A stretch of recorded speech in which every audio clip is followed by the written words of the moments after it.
recently took a drive down to Collinsville, Illinois. It's home of the Seven Gates of Hell, a series of railroad trestles outside Collinsville, Illinois. According to urban legend, if you drive through all seven gates and approach the seventh gate at midnight, you're supposed to be transported into hell, or some demonic creature will come to greet you. There's a lot of urban legends about it. There's a lot of people going to see it. We decided to do it ourselves, and in this video, we drive through Collinsville itself and head out to the bridges. We go through all seven of them in order in this video. You'll get to see the road, follow it as we go through it, and then at the end, you're going to see near gate 7, we found a large animal carcass, or at least the bones of it. We took a little bit of video of that, and I have read that people are doing animal sacrifices and other odd cultish things around these bridges. So if you go out there, be careful. It's also hard to see sometimes around the corners. So if you get out of the car and you're walking around to take pictures or just explore, watch for cars. Could be dangerous, especially at night. So the gates themselves, they are railroad trestles. They were built in the late 1800s. They were built to help trains get around a small mining town. What's left along the Lebanon Road in Collinsville has deteriorated, and over the years, thick woods have grown up, obscuring almost everything around the gates. You'll see around gate 1, as we came back through it, we had a train go across it, so that track is still in use. Urban legends, some of them, stories of hangings, KKK meetings, satanic rituals, paranormal activity. One day I will bring little Alice down there, and we will do a little investigation like we do in the prisons, see if she picks up on anything. Would be interesting to see. A little bit more detail about the two urban legends that surround the gates. The first one is if you drive through each gate in order from 1 to 7, which we did, and you go through the final gate exactly at midnight, which we did not, a portal from hell will open. When this portal is opened, Hellhounds will come out to drag you to hell.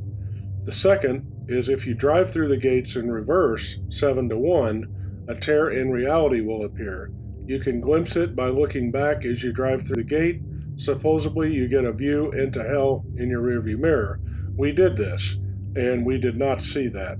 Of course, it was middle of the afternoon. So gate 1 is relatively open. It's not very creepy. It is a live railroad track running across the top of it. So if you happen to climb up there like my grandson did, be careful. Trains do come through at high speed.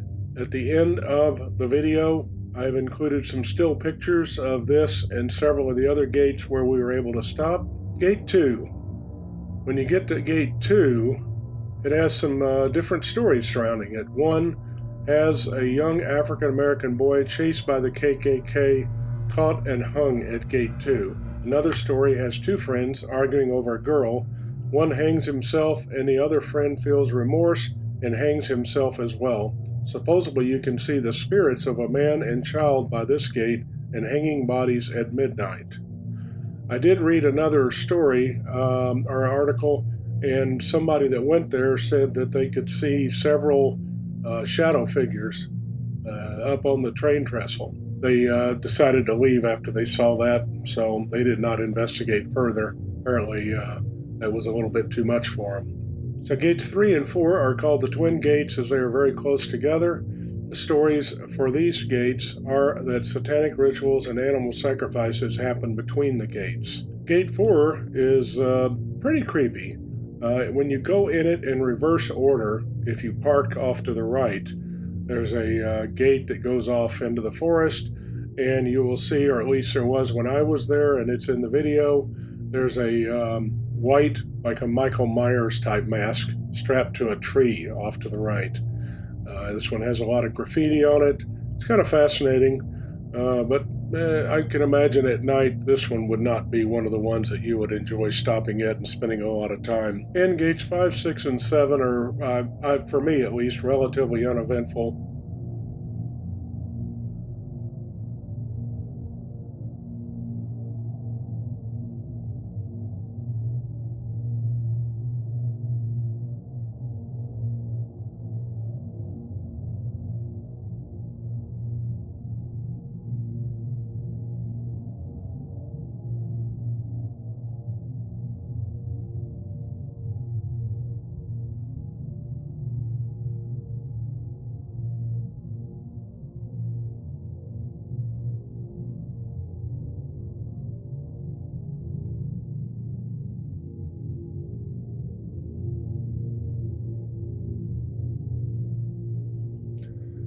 We're approaching gate 1, and I'm going to leave you now with a little light music and let you enjoy the video.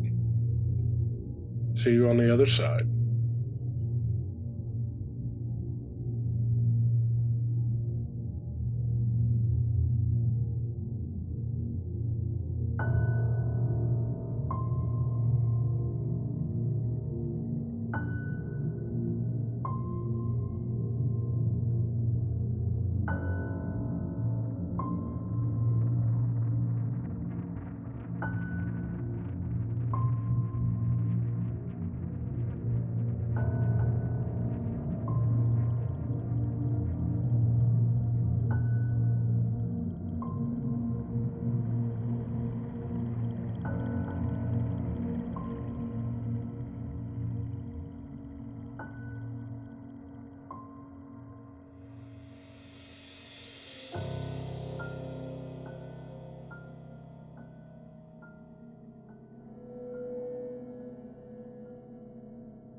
They're not near as odd or creepy, I guess, as the others. They're further apart.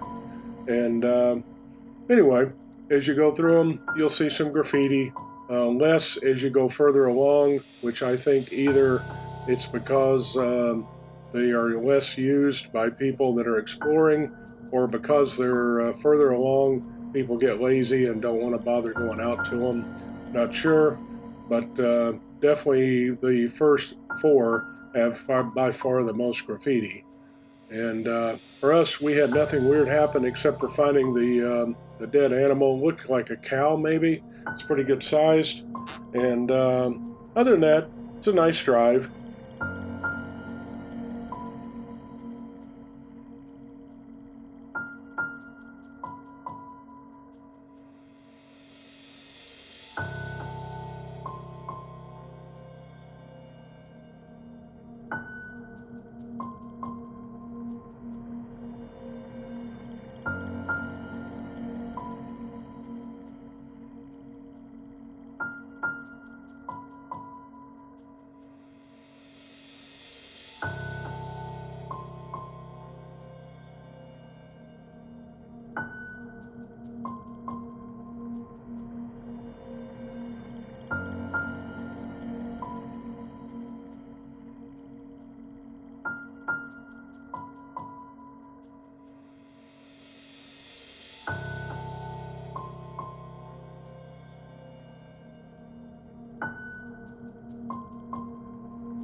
This is the animal carcass we found, or I should say my grandson found, and it appeared to be the size of a cow, perhaps.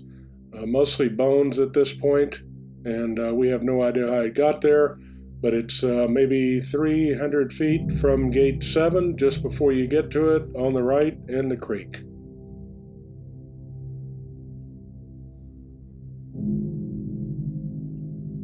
Here we are going to drive gates 4 through 1, which I thought were the most interesting, in reverse order. You see the mask on the tree, and here we go through gates 4.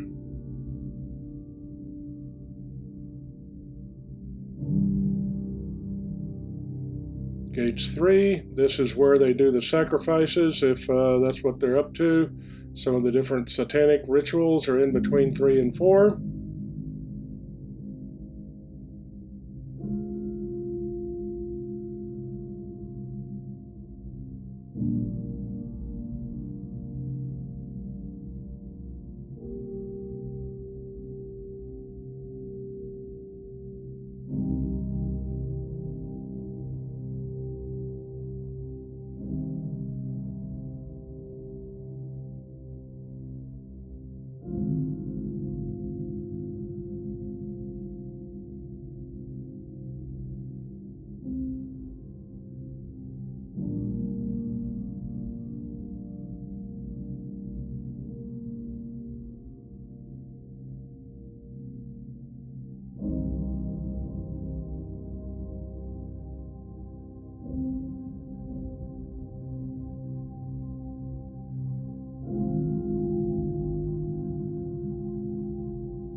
Here we're approaching gate 1, the last of them, where if you did it at night, supposedly you'd look in your rearview mirror and you would see the gates of hell opening up behind you. So we did not. And next you're going to see a handful of still images that I took of different gates that I thought were sort of fascinating. First one has the train going across, and after that a few more. Enjoy, and hope you enjoyed this video, and take care. Bye-bye.